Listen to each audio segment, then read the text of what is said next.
አክብሮታዊ ሰላምታችን በያላችሁበት ድረስ የተወደዳችሁ የሸገር ታይምስ ቤተሰቦች እንደምናላችሁ። የዕለቱ የመረጃ ጥንቅራችን እነሆ ተጀምሯል። በዕለተ ማክሰኞ ሚያዝያ 17 ቀን 2015 ዓ.ም የሸገር ታይምስ የመረጃ ጥንቅሮች ተከታዮቹ ጉዳዮች ይዳሰሳሉ። በኢትዮጵያ መንግስትና በኦነግ ሸኔ መካከል ይደረጋል የተባለው ድርድር ዛሬ በታንዛኒያ እንደተጀመረ ብዙዎች ይጠበቁ ነው። የቀድሞ መከላከያ ሚኒስትር አቶ ለማ መገርሳና የኦፌኮ ጀዋር መሐመድ በመንግስትና በሸኔ ድርድር ስማቸው ለምን ተነሳ የሚለውን ጉዳይ በጥንቅራችን እንመለከታለን። የድርድር ወሬውን ተከትሎ ከወለጋ የተለያዩ አካባቢዎች አስተያየት የሰጡ ሰዎችን ሐሳብ በመረጃ ጥንቅራችን በዝርዝር የምናስደምጣችሁ ይሆናል። እንደተለመደው እያደመጣችሁ አብራችሁን ቆዩ የዘወትር አክብሮታዊ ግብዣችን ነው። ለቻናላችን አዲስ የሆናችሁ ሰብስክራይብ አድርጉ፣ ወዳጅነታችሁን አጠናክሩ ስንል በአክብሮት ጋበዝናችሁ።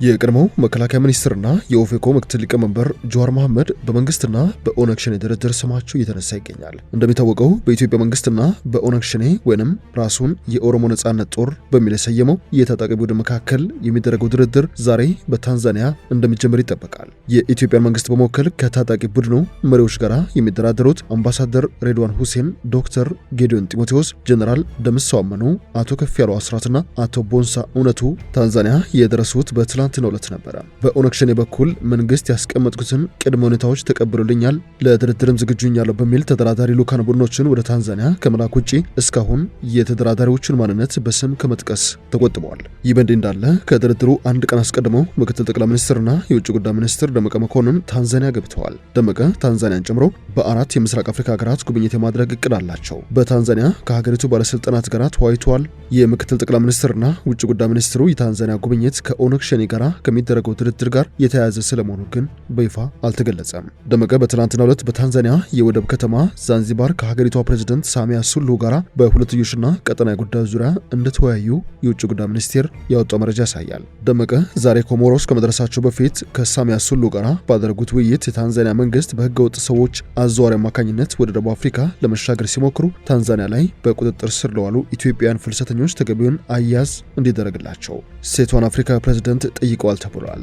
ደመቀ ትላንት ታንዛኒያ ገቡት ጠቅላይ ሚኒስትር አብይ አህመድ መንግስታቸው ከኦሮሞ ነጻነት ሰራዊት ወይንም ኦነግ ሸኔ ጋር በታንዛኒያ ባለፈው ወር ገደማ ባወጣው ይፋ የፖለቲካ ሰነድ አሁን ስልጣን ላይ ያለው መንግስት ዋነኛ ተቀናቃኝ የአማራው ኃይል ይመስላል ሲል በይፋ ገልጾ ነበረ። ሐቁን መሬት ላይ ወርደን ከመዘን ነው ይህ መንግስት የኦሮሞ መንግስት ይመስላል። እኛ የኦሮሞ ሊቃን ደግሞ የጠቅላይ ሚኒስትር አብይ መንግስት ችግር ገጥሞት መንገድ ላይ ተሰንቅሮ እንዳይቀር እንድናግዘው ይገባል ሲልም ጥሪ አቅርቦ ነበረ። ሌሎች ፖለቲከኞችም በተመሳሳይ በአማራ ክልል የሚካሄደው ፖለቲካ እንቅስቃሴ የጠቅላይ ሚኒስትር አብይን መንግስት ለመጣል ያለም ይመስላል። ኦነግ ሸኔን ከአብይ መንግስት ጋር እናደራድር፣ ኃይላችንን እናጠናክር የሚል ሩጫ ላይ እንደነበሩም ሲነገር ቆይቷል። የቀድሞው የኦሮሚያ ክልል ርዕሰ መስተዳድርና የለውጡ ሐዋርያ አቶ ለማ መገርሳ ደግሞ ከመከላከያ ሚኒስትርነታቸው በራሳቸው ፈቃድ ከለቀቁ በኋላ ሙሉ በሙሉ ራሳቸውን ከእይታም ሆነ ከፖለቲካ ስህበቶች ማራቃቸው የሚታወቅ ነው። ነገር ግን የኦነግ ሸኔ ሰዎች እንዲደራደሩ ምክረ ሐሳብ ለግሷል የሚሉ መረጃዎች እየወጡ ይገኛሉ።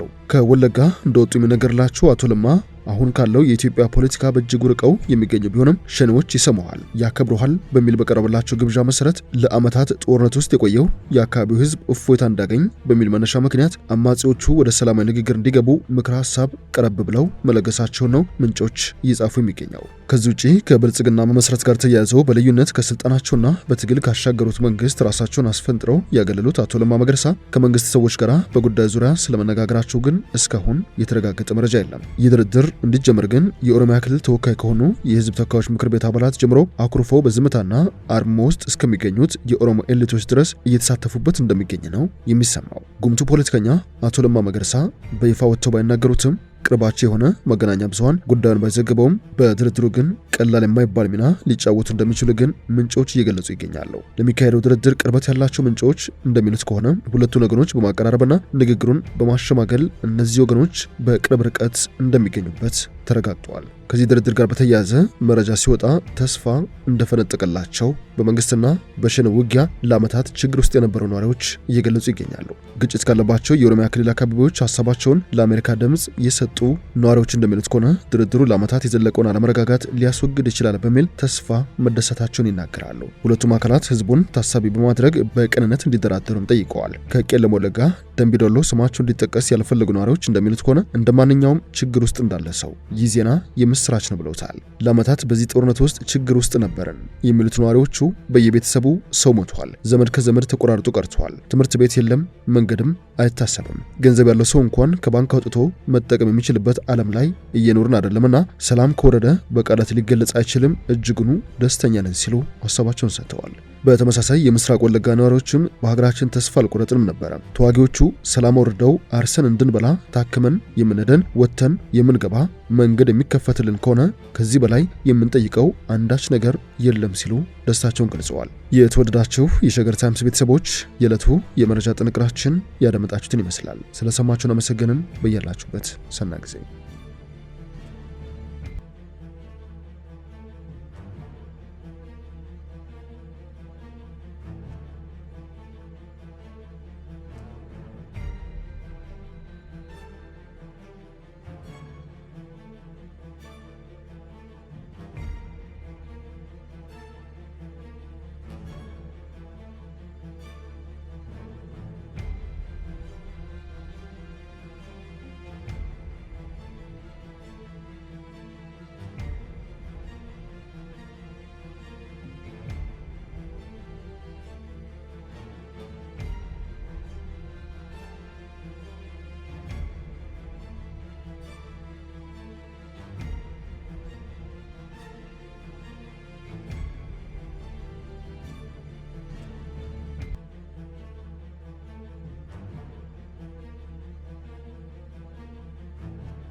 ሸገር ታይምስ ሚዲያን ሰብስክራይብ በማድረግና ደወሉን በመጫን ይከተሉን።